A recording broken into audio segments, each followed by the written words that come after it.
Bonjour la famille, bonjour tout le monde. Nazana elike que tout va bien chez vous, vous en santé malamu et surtout kimia ekutami na mabota na bino parce que eloko eleki kimia ezate, eloko eleki tranquillité ezate et surtout na souhaiter bino bonne santé parce que tout en avons besoin.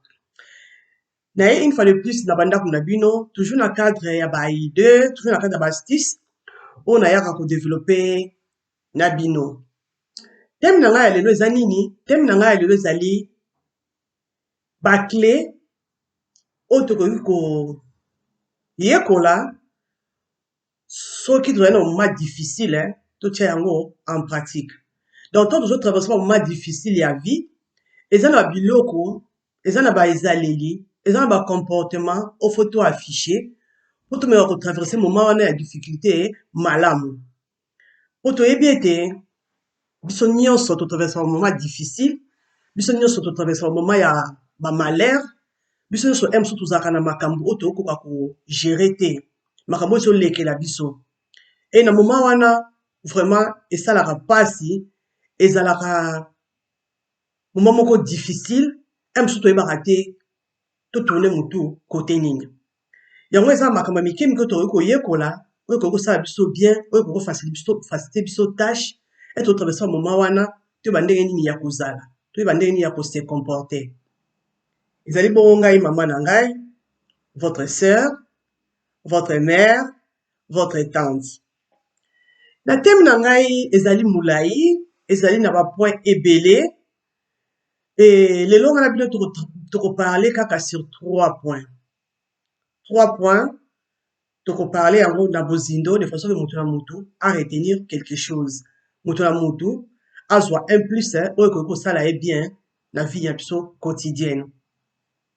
Premier point na nga na kodevelope na bino ezali omoni soki likambo eyeli yo accepter yango ndenge ezali. Omoni ntango ozotraverse malheur moko boye na vie na yo, premier point na nga ezali ondima eloko oyo ezotraverse, oaccepter eloko oyo ezotraverse, moment difficile ezotraverse, oaccepter yango. Nena loba nini par là? Omoni biso nyonso na vie totraverse ba moment difficile. E moment difficile yango soko eye mutu na mutu abi ndenge nasalaka po atenir. Omoni ntango moment na eye à un certain moment olinga ko résister te. Eza moment moko ya vie eza normal eya, eza ndenge moko ndenge ba moment bonheur eyaka, soki moment ya malheur eye yamba yango ezo faire partie na vie.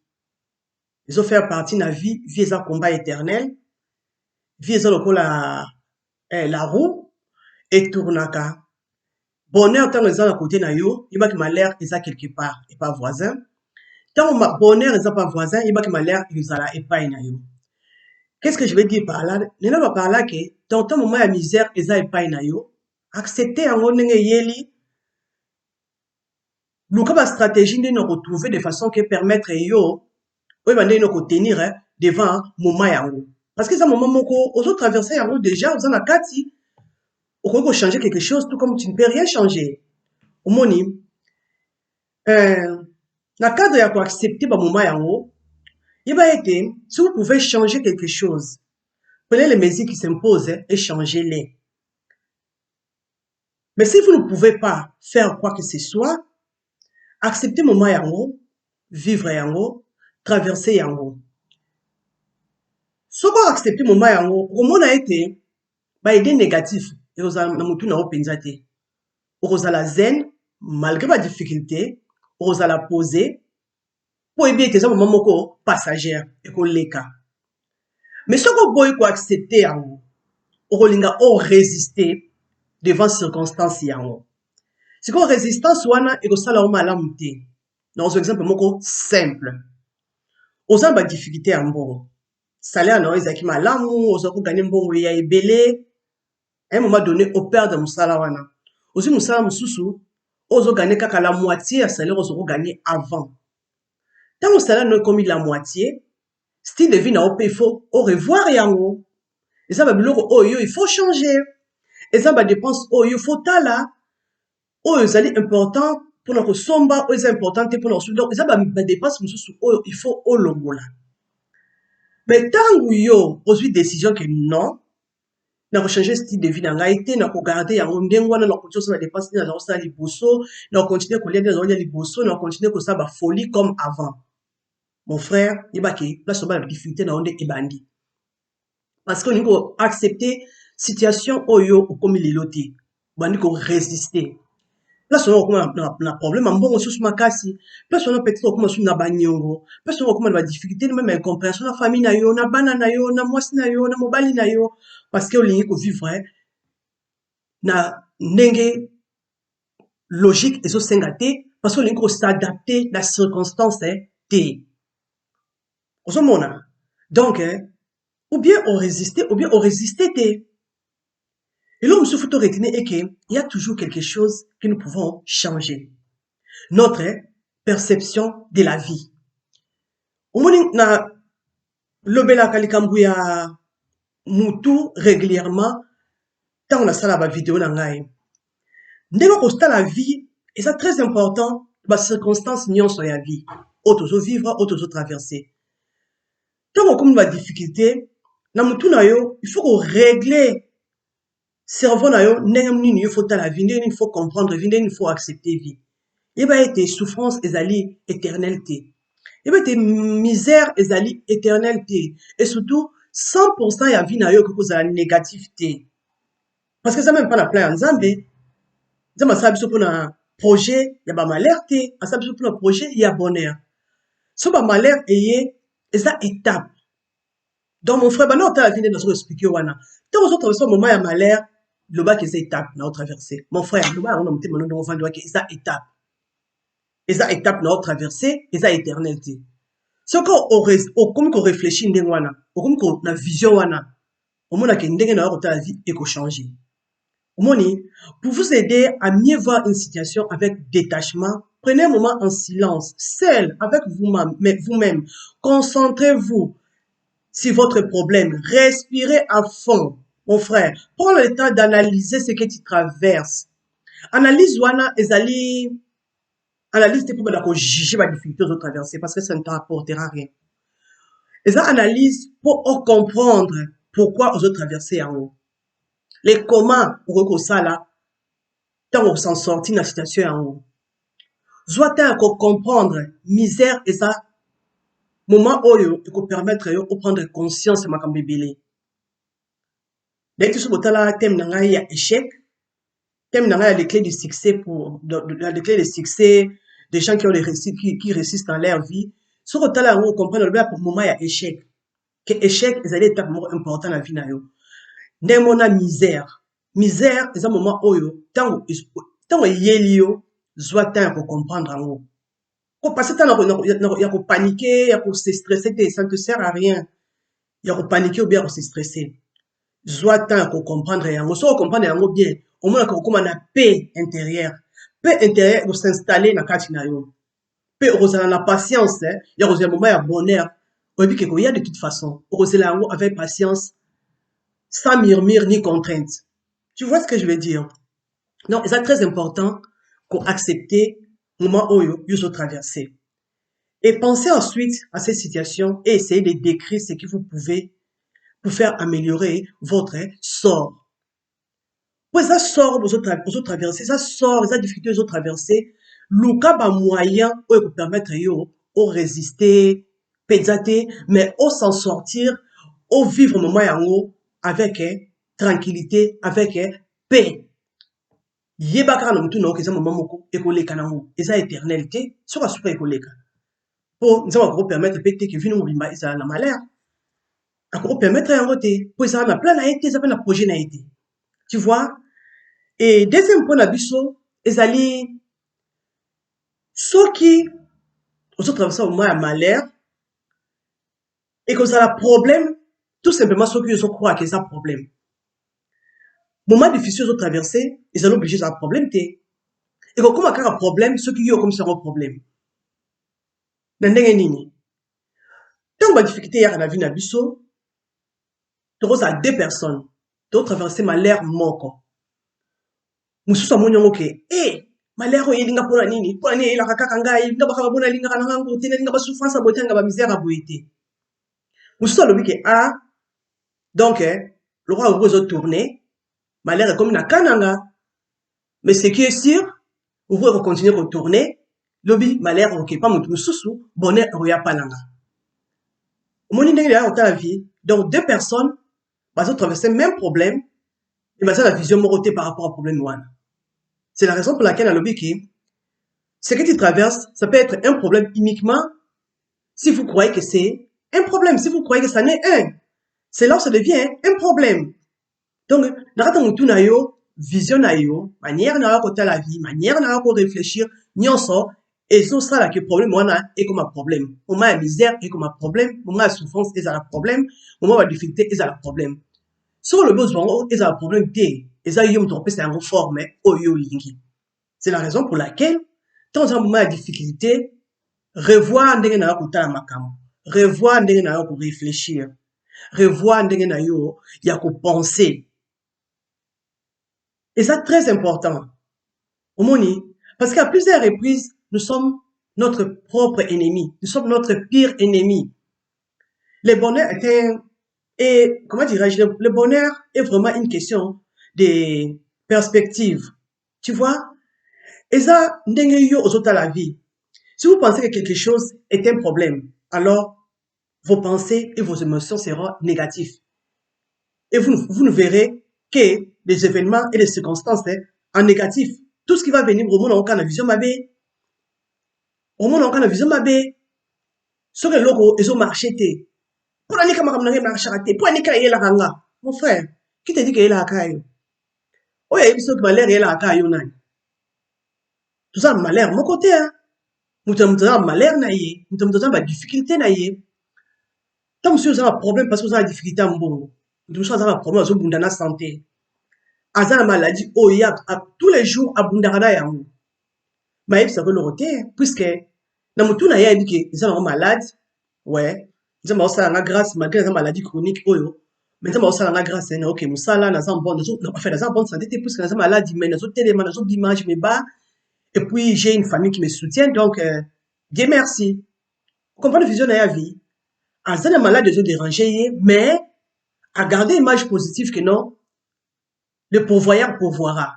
Peu importe maladie nangai, na sawana, je me bats comme je peux, je vais m'en sortir. Et yon a côté na yo, ce qui m'a l'air yé, ozu yango, o lambi yango, o lati yango, donc partout ce que nous mettons ma soleil à malheur na yo. Mon frère, ozo kansake nini?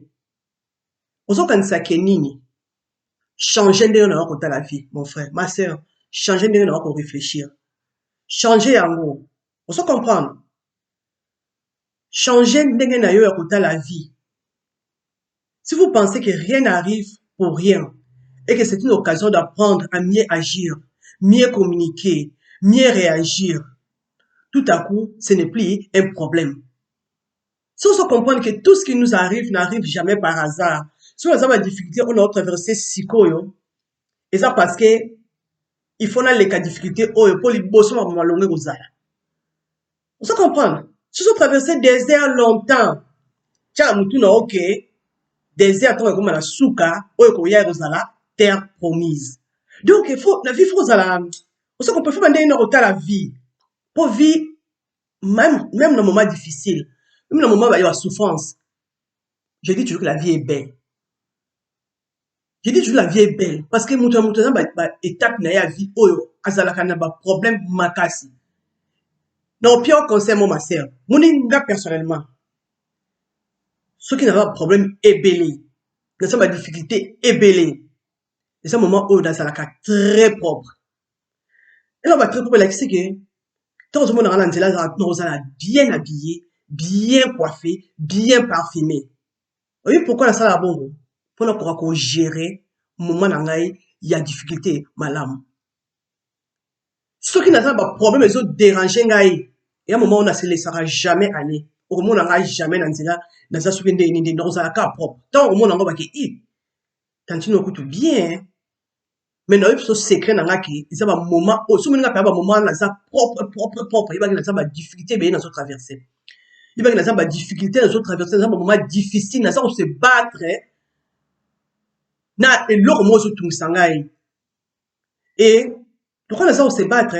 Faut dans un comportement, faut dans une position, faut dans une image. Oh, même temps les gens se battre, même il dit ben moi temps autres hey non. Et tout mettant ma cassia. N'a se laisser abattre té, n'a se laisser aller té. Parce que ça dans un moment on a traversé, moi je suis abonné et koya. Mon frère, changer de vision dans la vie. Changer de vision dans la bas difficulté. Oui, bah, les positifs et les négatifs se neutralisent. N'est pas là. Ce qui est le mot négatif, ils ont dérangé, soit comportement positif. Comportement lorsque qu'on neutralisé, bah, difficulté aux autres traversées. Au moins, et qu'on neutralisé, c'est là où on réalisait que, ah, rien n'est pire. Comment ça a été? Rien n'est pire dans la vie, rien n'est mieux. Tout c'est dans la tête. Moni, balance wana yende mutu bongisa yango depuis ma chose na vie na yo ezala équilibré. Même si il y a des moments difficiles, mais il va être ndenge no kota la vie et ko permettre makambo wana oyo ba ko gérer yango, oyo ba ndenge no kosala po o s'en sortir. Et troisième point na biso, ezali changer votre façon de voir les choses. Tant yo mona toujours que makambo zo marché te, makambo nange marchaka nango te, ngako tu baloka na bango ngai, mutu alokanga kufa, famille na biso bato ba resisaka te, famille na biso bato basalaka boye te, famille na biso bato bazwaka mbongo te. Ato komi na mbongo ndeni so basiko kokwea no kaka, bandoko na biso bazalaka boye, tamo so bazalaka boye. Mama. Moni ba image oza na mutu na yo. Luka ba image ya sikotia. Luka image ya sika otia. La famille na biso bato bazwaka mbongo te, ebaki ngai nzambe na ye pa na yo. Na ye papa. N'ayez différence ou bien exception. Il y aurait confirmé qu'à règle. Na ye papa pendant la exception. Yaka na miso yaka. Tant ozo yawana, quoi na dama sécurité. Quoi na dama sécurité. Moi la loi de la croyance, ça marche pour tout le monde. La loi de la croyance marche pour tout le monde. Que tu sois chrétien, que tu sois musulman, que tu sois païen, que tu sois qui que tu es. Quand tu crois à quelque chose, pour obtenir yao. Nous faisons awa. Nakata mutuna o. Nous faisons question à vision. Il y a un troisième point dans les alliés. Change ta façon de voir les choses. Soit tant, banda ko changer, makamuna nakata mutuna yo. Olomona akake, makamuna yo marchara na ngote. De ba que Seigneur, désormais, makamuna yo comment marcher. Moment difficile, on a traversé, c'est quoi ça comme moment difficile? Je crois que le moment le plus difficile à vivre, on a traversé ça, parce que, mais t'as pas eu Rolanda, ça va pas moment à bonheur. Donc, on a une difficulté. Déjà, on raisonne dans l'émission, wana. N'était sur comprendre, là, dans l'émission. Sur, on a un moment, il y a difficulté. On a un moment, il y a baisse. On a un moment où ça parle le plus bas possible. On a une vision. Ben, on va marcher. Simba. Parce que votre mode extérieur est le reflet de votre mode intérieur. Votre monde extérieur est le reflet de votre monde intérieur. Votre façon de voir la vie va permettre à votre façon de faire de changer. Omoni, yekola, makamba bien à mutu. Na répété en trop. Parce que sur un moment difficile, aux autres, là, on a vu ce moment qui et c'est tellement chaotique, et c'est grave, et oh, maman, on s'en nini. Ndenge ezo kanisa wana, ndenge pe loko yango ekozala. Ndenge pour augmenter le degré de stress, ndenge pe comme on ça chaotique ezo marché te. Mais si on a mutu nao, on se traverser un moment difficile, mais on a mutu nao, on garde image positive. On mona ke nzamba osala o grâce. On mona ke be fort nao ekofuta. On se comprendre. Et là on se retenir que ce n'est pas partie chaotique, il y a une nombre de sa priorité. On se comprendre. Au cours ça na chaos, au cours ça moment il y a échec, moment il y a difficulté. Mais ce qui na mutu na yo za na vision moko malamu, au moins a été intérieur na yo et ko ya ko éduquer extérieur na yo. Moment chaotique aux autres traverser et ko changer, yom to ko changer na vision na yo, et aux autres la vie, et aux autres comprendre vie. On se comprendre. Et l'homme so ko ba été Tant que traversez un moment difficile, vous allez concentrer dans makambo vous traversez. Kota la batute koyoka batu mingi mingi te. Et la batu bako aider yo, batu bako apporter leur un plus pour s'en sortir.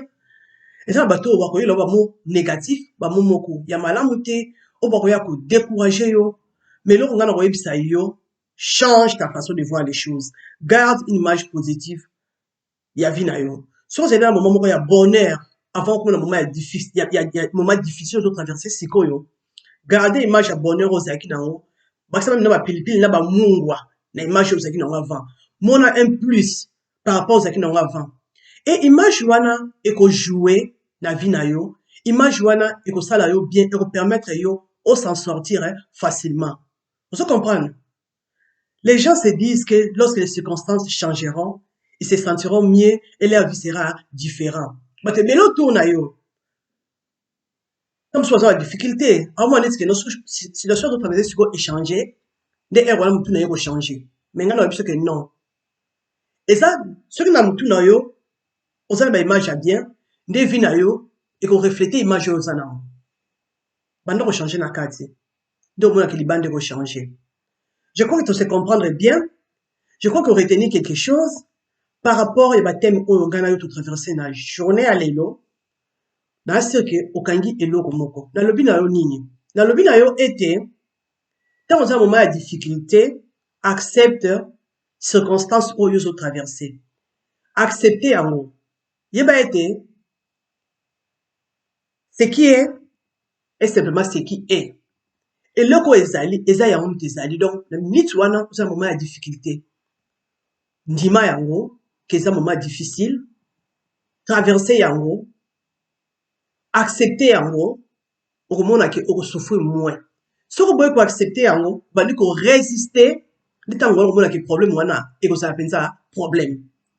Et deuxième point, on va la développer na yo, ezali, et que problème ezalaka un problème uniquement ce qui est comme si yango problème. Ce que je crois que ezali problème. Tant qu'on a un moment de difficulté, ce qu'on dit que ezali difficile, on dit que vivre yango, on a des problème te. Et on a juste des étapes de vie où ils ont traversé. Au moni, et comme on a des étapes à vie, aux autres traversé si quoi, mais et qu'on les canne yango. Et troisième point à développer na yo lelo, na lobi na yo ke, il faut changer ta façon de voir les choses. Na mutu na yo, yekola ndenge nini okota la vie, ndenge okota makambo yo traverser, ndenge nini oko vivre yango. Bien sûr, on a pas problème, bien sûr, on a pas difficulté, mais garde l'image positive, change ta façon de voir les choses, accepte ce que tu vis, mais ça a une vision moko ya bien, de façon que avenir est là certain, de façon que et permettre yo paix, moment il y a difficulté en haut, au traverser en haut avec paix, avec tranquillité, parce que ça n'a aucun étape, et ça n'a aucun passagère, ndenge yaki, ndenge pe koleka. Et surtout n'oublie pas que la vie c'est un combat, et ça quand on a vaillant, et ça quand on a courageux, de ba gagner yango, de ba résister kana yango. Vraiment la famille, et on a qui n'ont pas traversé la journée à l'élo, et suite na biso, to continuer nambala ya sima. Nzambe asala biso grâce, Nzambe amona biso, Nzambe apambola biso. Merci, à la prochaine.